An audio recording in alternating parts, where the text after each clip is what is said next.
5 seconds. Comments. Mr. Vice Chairman, knowing the Honorable Mover of this resolution to be a good parliamentarian, I had expected that he would place before the House all sides of this problem.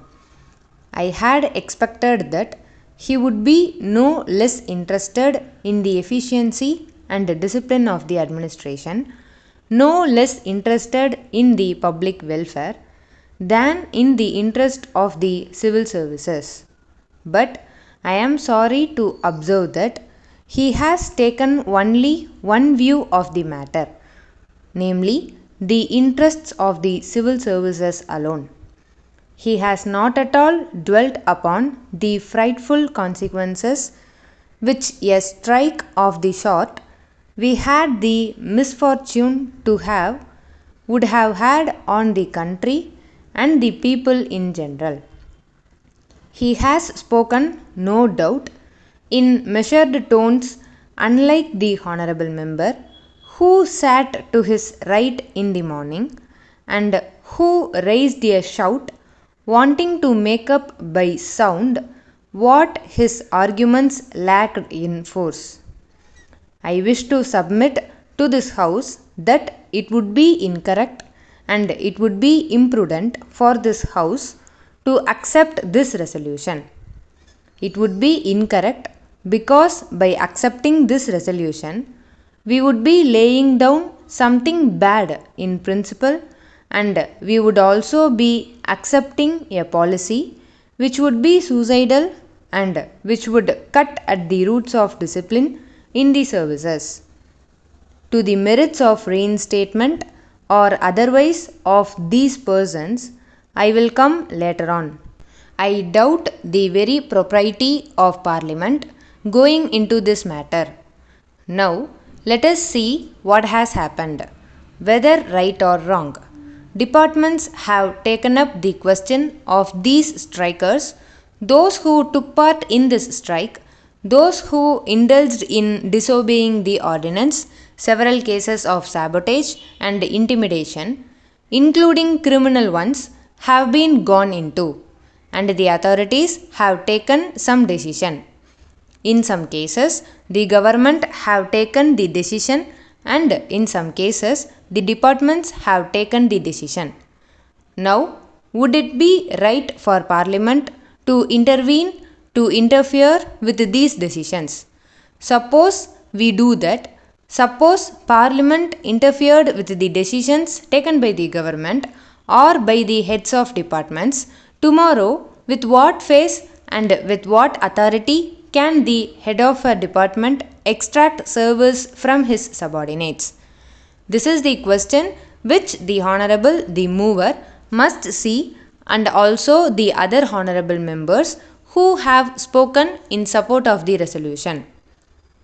Unemployment is mounting up, and we have not been able to generate enough employment opportunities to provide even for those people who are entering the labour market today, perhaps to the extent envisaged during the third plan. The point that I want to make is that it is not quite justifiable to take only one aspect of the third plan period, namely the exigencies of capital mobilization, out of the context of the general economic situation in the country. When we are therefore making this huge tax effort, we will have to apply our mind with equal seriousness, if not more, to see that the income generation in the community is as great as envisaged, so that the savings and investments could be effected without disturbing unnecessarily the consumption pattern in the community. Whenever there is any tax on corporations, this cry is raised, and this cry is always belied by what the industrialists themselves have claimed to be the sensitive barometer to find out the climate for capital formation. I mean the stock exchanges.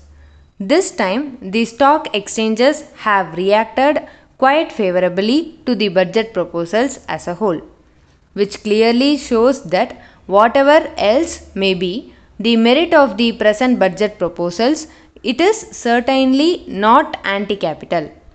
Last year also, the stock markets boomed up after the taxation proposals were announced.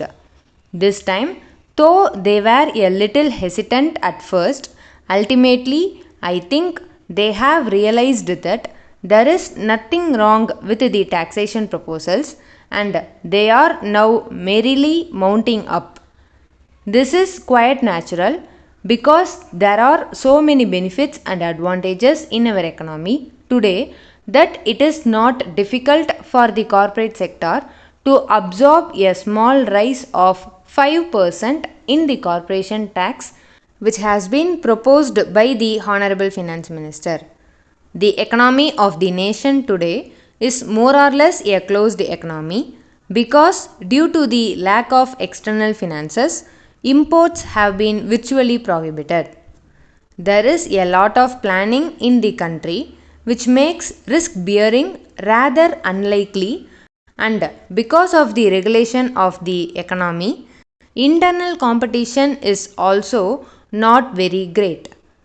The risk bearing capacity, which is claimed by the industrialists, really forgetting large profits and large yields on their investment, is almost non existent in our economy today. Our markets are expanding very fast, and the money generated is much more than the production of commodities, with the result that there are shortages in almost every commodity. It should not be difficult for the industrialists to absorb the small rise of 5% in the corporate tax.